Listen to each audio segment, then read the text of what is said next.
For the people that don't know, just let people know kind of like where you were and what the plan is now.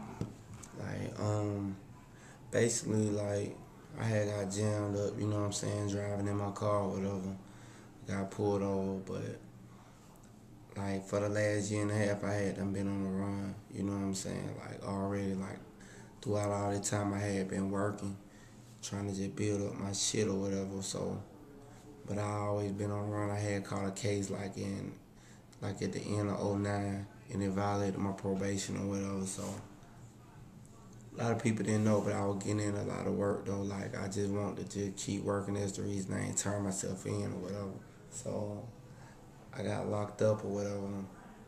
And when I went to court, you know what I'm saying, I had a good-ass lawyer or whatever. So, he had got me, he gave me a probation bond. You know, they gave me a probation bond and let me out until I finished with the cases. So, I still got to go back to court or whatever. So, but, you know, for the most part, I think I'm good. You know what I'm saying? Like, I wasn't locked up but a month and a half. That shit felt like a year. So, you know, to a person who probably ain't got shit going on, that shit seems short. But when you got a career out here and you know what I'm saying, you got a dream or whatever that you pushing it, that shit seems like forever, you know. So, but I just managed, you know what I'm saying. Like, by the grace of God, I was out and I was able to work and still do what I do while I was on the street and on the run. I got a lot of work in, you know what I'm saying. I dropped like a few mixtapes. I don't know if people remember, like, from Purgatory mixtape, at the end of it, before the Lift of the Load, song, I had a voicemail on it, and it was like, Officer Harris, this is for Curtis Freeman or whatever. Like, that was a real recording, you know, that wasn't no stage shit. It was my P.O. telling me that I had one out on me or whatever back then, so, but I just used it and put it on the mixtape, you know, but, you know, everything, you know, I just felt like me getting locked up, it was a blessing in disguise, you know what I'm saying, because it helped me, like, get some past that I had over me, that I always had over my head, so I just kept going, just kept working. But. And a lot of your music, you talk about, like, the real A, like, you talk about that a lot. The real A? Yeah, you just, you know, kind of like people might have the A misconceived or something. Kind of your words, talk on that a little bit. Well, like, when they hear Nigganati, I think, like, this might be one of the first videos I might drop off in Nigganati. I got a song called My City, you know what I'm saying? And when I say that shit, I feel like, you know, there's a lot of artists in Atlanta. There's a lot of people coming outside Atlanta, but this shit, what I'm doing, a little more passionate, you know? Like, I feel like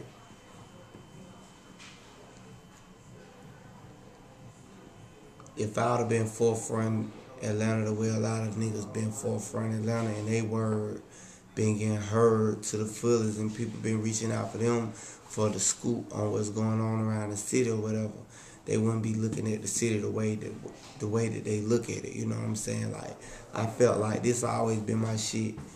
Like, since I started rapping, I felt like, man, whenever I get on and when niggas really can hear me or whatever, the first shit that I'ma stand on is like, the way they look at my city ain't what the fuck really going on. You know what I'm saying? They gangsters in every city, it's real niggas in every city, and I feel like they trying to let these faggot ass niggas and, you know, these strip clubs and shit with these bitches and shit override the real shit out of my city.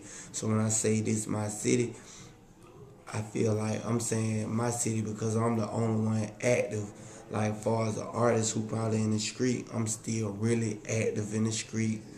My niggas still active. We still standing on keeping this real Atlanta shit alive. You know what I'm saying? And I really feel like niggas who been forefront that shit, they ain't really been speaking up for the city the way they supposed to. You know what I'm saying? They probably done got their money. They rich. They, you know, so you know how easy it is for a rich nigga to just ignore certain situations because they feel like they done got so big to where they can ignore it until their money start declining.